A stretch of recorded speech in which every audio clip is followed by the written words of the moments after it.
how to cleanly play double stops when with fingering. And so that ties into the previous question. This is another good reason why I think the survey, let me know if you guys don't like that, if you don't like the survey approach.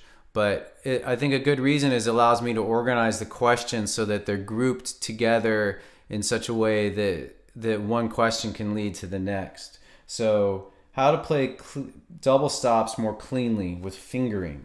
So this person said, being self-taught, I've realized that my double stops are compromised because my left hand positioning is wrong. I also have small hands, but play on a 7/8 violin. So I have some ideas for you and for all of you who are interested in this question. So first off, make sure that when you finger, your fingers going down on the pads flat, that they're coming on the tips. This is a very fundamental thing, all right? And there are some exceptions to this with some double stops, but in general, you want to come down on your tip, the very tips of your fingers. So I'd start, you can practice this without even playing. Just practice fingering on the tips, and then do that with simple things.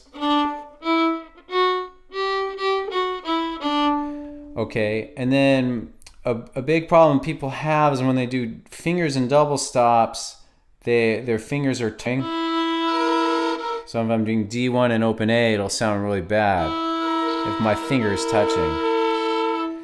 So one tip is to cheat away from the D string, place finger in between G and D. So before, when I was getting that bad sound on, where I first is touching the A. Sorry, there we go. Maybe you can see it better. But I cheat away a little bit so you're totally clear of the A. So that's the first tip. There's another tip, which is less of a tip and more of like a preparation for this. And that is to, and this relates to this question about cleaning up string crossing. So you would practice string crossing with fingering, like D1 to open A. But notice I hold down D1. And so if your fingers touching the A, you'll have the same effect. But if I lean A from the A, all right, and then I could sequence that with like go open D to A, D1 to A.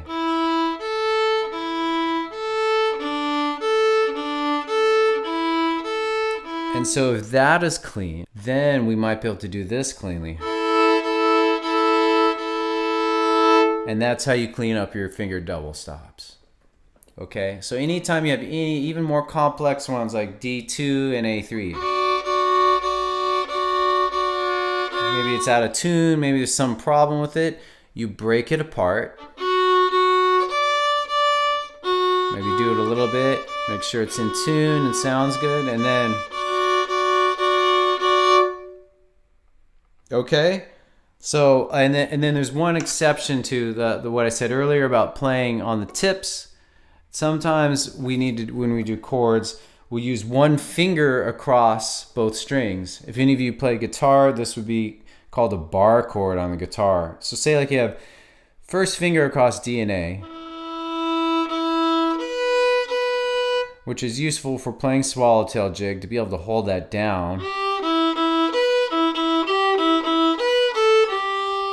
Okay, but then to do the chord or to do just hold that, you're gonna have to flatten and go, and this is an exception, then you're gonna have to go a little bit onto the pad.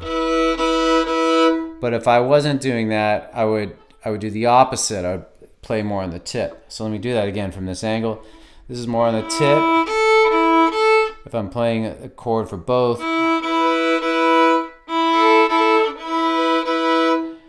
If you get with a little bit more advanced technique, you don't really have to flatten it too much.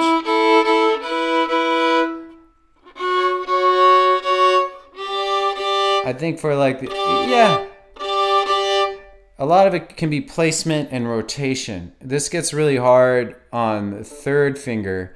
I've actually been working on this myself.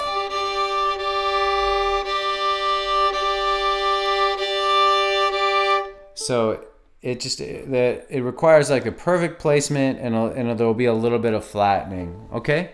Go to fiddlehead.com for a progressive step-by-step course outline, color-coded tabs, play-along tracks, sheet music, and much more. Thanks for watching the video. Excellent.